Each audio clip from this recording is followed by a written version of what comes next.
This is the most important setting in Marvel Rivals, and it might be just what's killing your aim. But don't freak out.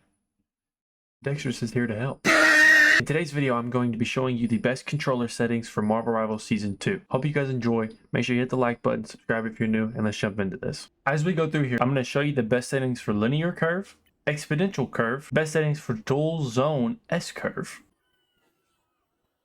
Okay, we'll start off with dual zone S curve. I just have to say, if you use this setting, you are the worst player in the world. Using this makes absolutely zero sense. Watch this as I'm trying to aim in on this guy right here. I'm max turning this, and for some reason, your aim assist is real strong.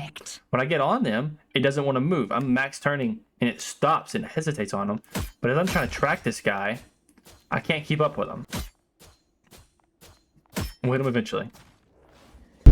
Never use this. Exponential is like the standard for most console games.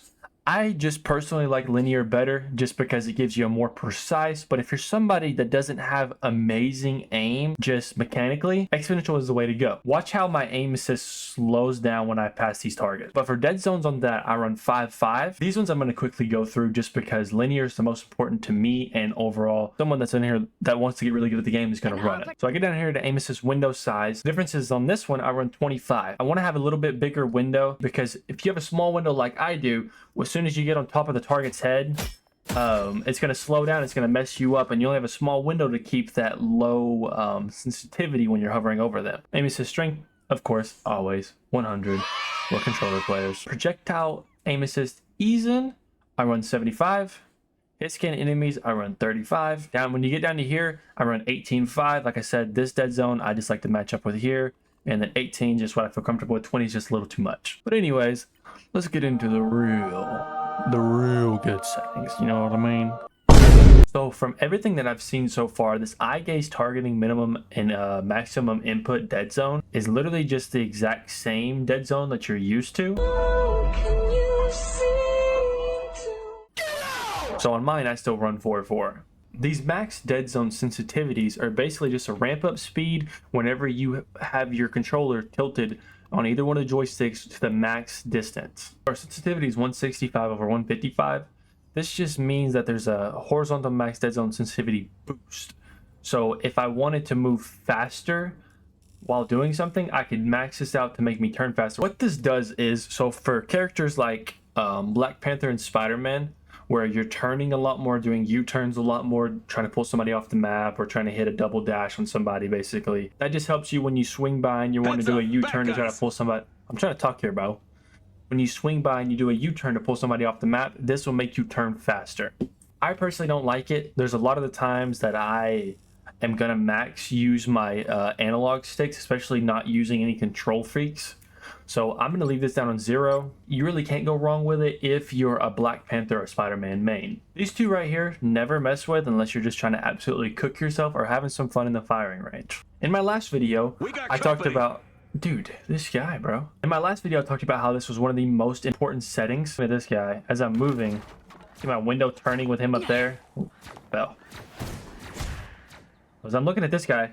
Okay, that's just this way I show you guys. I'm turning here. See, it's following him. It's not following the people down there. See, when he's not there, it's not moving. But now it's following that guy up there. So as you see right here, I'm gonna try to show I don't have a controller cam, so I'm gonna try to show you the best I can.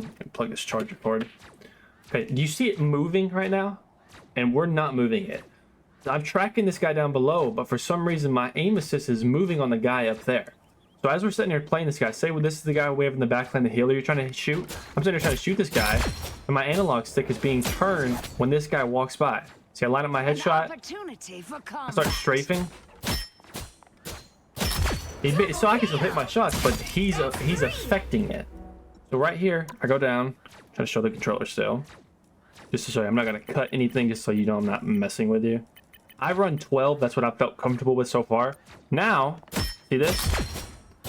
When he walks by, my analog stick's not moving at all. I've still got my aim assist, but when I want to plug over to this guy, you know, feel like I'll show you, as I'm moving, it's still following him.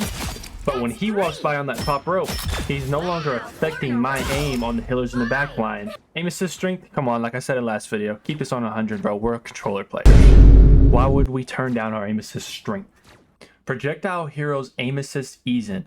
Okay, so for projectiles, I keep this around 80. That's kind of the preset, and that's honestly fine. You could even turn it up if you wanted to.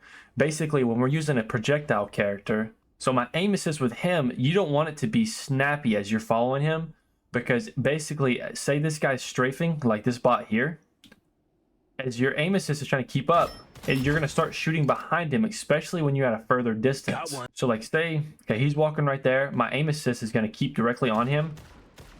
See how every one of those shots, my crosshair is directly on him, but everything's missing.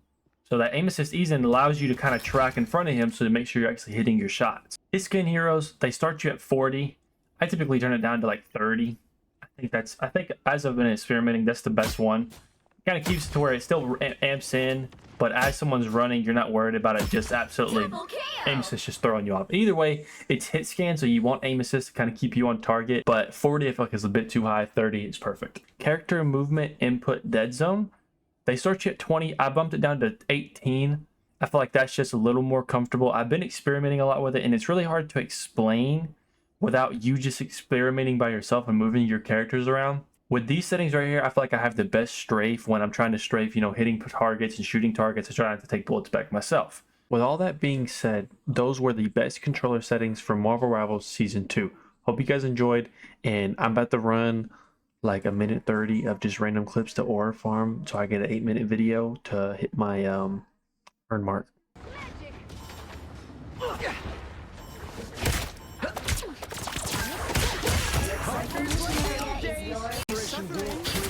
Commence. Armed and dangerous! Again! Never again! Assemble! Playtime's over! Again! Again! Firepower! Again!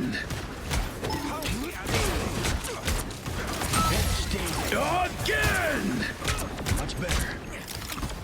Stick around! Again! Victory!